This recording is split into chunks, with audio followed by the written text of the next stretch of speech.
बोलो विंध्याचल वाली मैया की। डीजे अमित राज तलमालपुर हाल mix by Malik recording studio बड़े अमोर गोपालगंज।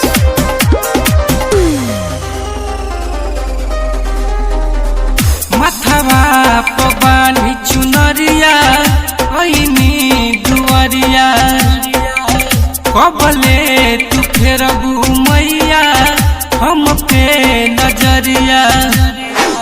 मथवा पबानी चुनरिया ऐनी दुआरिया कबले तू फेरबू मैया हम पे नजरिया। अरे असबट सरधा पुराई जाना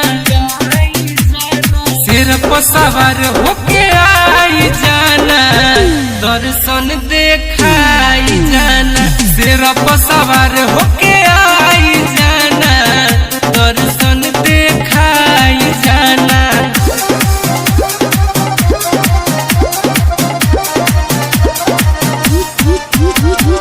डीजे अमित राज तलमालपुर हाल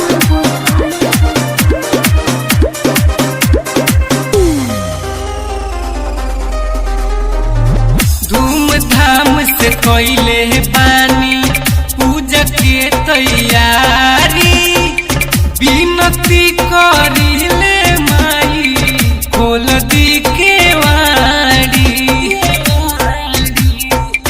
पढ़नी ना लिखनी मैया आसरा तोहार बा पूजवा के थाली लेके बेटावा तैयार बा।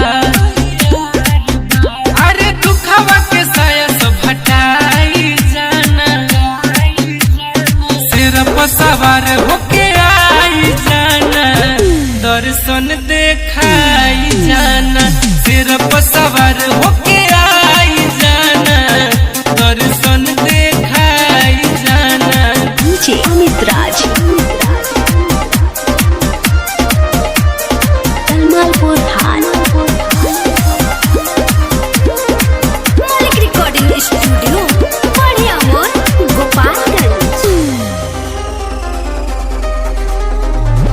बेटावा अभिषेक तोहर लिखले भजनिया दिल सिंह पूजस मैया तोहरो चरनिया। बेटावा अभिषेक तोहर लिखले भजनिया दिल सिंह पूजस मैया तोहरो चरनिया। अरे सुतल तू भगिया जगाई जाना सिर पर सवार होके आई जाना दर्शन देखाई जाना। सिर पर सवार होके आई जाना दर्शन देखाई जाना।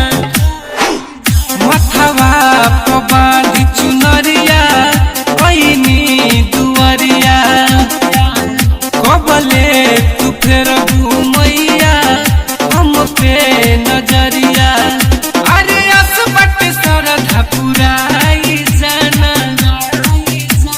सिर पर सवार होके आई जाना दर्शन देखाई जाना। सिर पर सवार होके आई जाना दर्शन देखाई जाना।